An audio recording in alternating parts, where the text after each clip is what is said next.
wonderful book. You should get it and read it. But I'm going to have to, take a couple of months to promote each one of my books in the future. But Don't Mess with Texas has a lot about Senator Ted Cruz and Bad News Cruz, Rubio, Donald's in that book also. So get it, take a look at it, take a read, give me some feedback, let me know what you think. Tell your friends.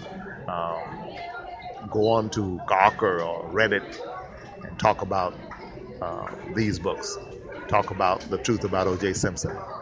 Talk about the fact that we have a press that has bowed down and licked the posterior anatomy of a billionaire buffoon named Donald. And it always strikes me that if Donald did not have a couple of $1 billion, even though he exaggerates that, he embellishes it, forgive him, he can't help it. The man is pathological, he can't help that. But if he did not have money and was saying some of the stuff that we've heard come out of his mouth, using profanity on stage in front of children, we would call him a crazy old white man and wouldn't give him the time of day. Oh, what a difference a couple of dollars makes. And then he hoodwinks us. We won't think. I just want a thinking people. I just love a thinking people. We have got to think. And if we think, we will know that this man is pathological, that there's something wrong with this man. We keep talking about how great his children are. Oh, he raised such a great group. I don't see anything but a bunch of snobs. I listened to Eric the other day, and he sounded like a miniature version of Donald. He was arrogant, he was conceited, he was narcissistic. So I'm not with all of this talking about how great his family is and how great they look. They look like a typical white family to me. Nothing to write home about. Nothing special. Nothing that a couple of $1 billion won't buy. So miss me with that. Miss me with that. I don't have time for that. I don't have time for that. It's time to stop kissing up. It's time to be tough. It's time to be pragmatic. It's time to be authentic. This is our country that we're talking about here. And even though in some sense the government did me wrong, wrongly convicted me, sent me to prison for a crime I did not commit, and now has me running to the police department to register for a crime, I can't do this for the rest of my life. This case must be overturned. It shall be overturned. But I'm a firm believer in God also. Faith without works is dead. So I'm going to do my work. But God's going to have to do the rest. And I can't believe, you can't convince me that God's not going to help me get this done. And I'm not doing this for my critics. I just left Donovan State Prison where there was a guard there by the name of Michael Austin who would always say, oh, until you get it overturned and get proven factually innocent, your critics go, man, I don't give a flying flip about critics. Out of all of the statues and monuments which have been erected, there has never been a statue or monument erected to a critic. My critics can picture me rolling, baby. Picture me rolling. That's all I have to say to my critics. To my friends, pray for me. Ask God to lead me. Ask God to guide me. Ask God to humble me, to give me strength, to give me courage, to give me intelligence, to give me, to sharpen my intellect, to make me a better man. That is what I want to be, so that heaven can shine on me. Because we're running out of time. And you're running out of time. I'm pushing 44 years of age now. And I know that is not old, and I feel good. And a few people think that I don't look too bad. I don't know about that, but I do know that we're running out of time. And I know that we don't have time to sit around and play games.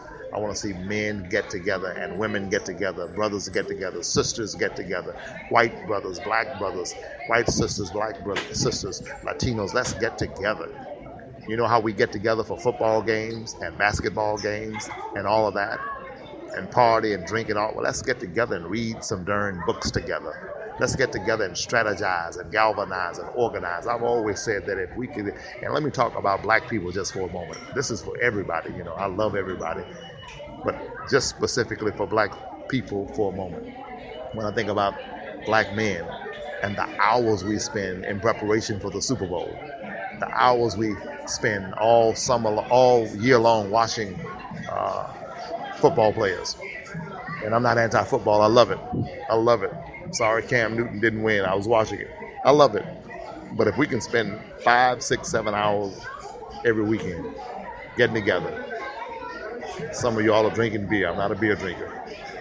Watching the game, yelling, acting a fool like we do, What if we just spent half that time, half of it, get together for 2 or 3 hours once a week to kick around ideas about how we can build businesses, how we can get out of poverty, how we can help ex-cons reintegrate into society and not be a burden on society.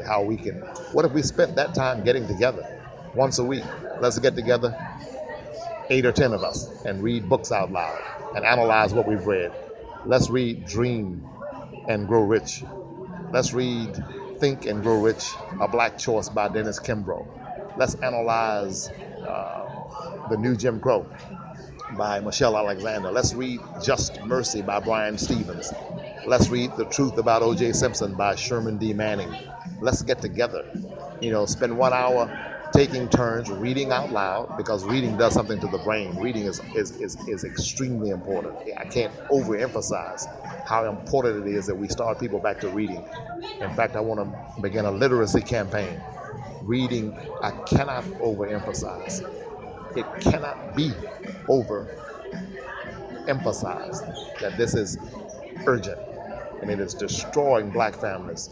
The fact that we don't read anymore, the fact that we spend all of our time on the internet and playing video games and things of that nature. Read, read, read. Readers are leaders. Ambassador Andrew Young told me when I was 12 years old, he said that only 3% of the population in the world were movers and shakers, the people who actually run the world. And Uncle Andy told me that 99% of that 3% read at least one book a week.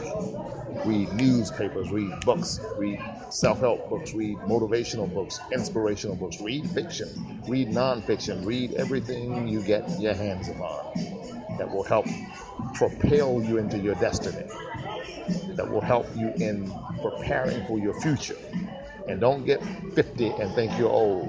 Don't get 60 and think it's over. Get in the gym, work out. I jog to where I am right now. I'm in Los Angeles. I don't have a car here. All of my stuff is in Atlanta at home. I told you, they paroled me to Los Angeles because they set me up to fail. They want me to fail. I've spent $1,000 this week on hotel rooms. Where shall I stay? My parole officer said, sleep in the streets if you want to. I don't mind you being a transient, just don't break the law. What kind of mess is that to tell somebody? What kind of life is that to live? This system is out of control, and we must change it. We must fix it. We must fix it. We must fix it. Listen, go to www.napsusa.org. As N as in needle, A as in apple, P as in Paul, S as in Sherman, USA.org. And send us an email. Let us know you're listening. Let us know you're there. Let us know. I need to know you're listening, and I need to know who's listening. I don't want to give my email address out over the air like this. But nevertheless, let us know. And go get that book, The Truth About O.J. Simpson. Get it, get it, get it, get it. It is perhaps the most detailed writing I've ever done. And it's much more than just O.J. It's also No J. It's about the no J's of the system and the no J's of life. Okay? Now, since I've been on the air, I'm still waiting for food to arrive. And I will talk back with you later. Please let us know that you're listening. And once I get up to about, let's just say 100 likes or so, then I'll switch this over and start doing this on video. But I'm not going to do video until I get the proper, adequate response through audio. Sherman D Manning, keep the faith. God bless you. Keep hope alive.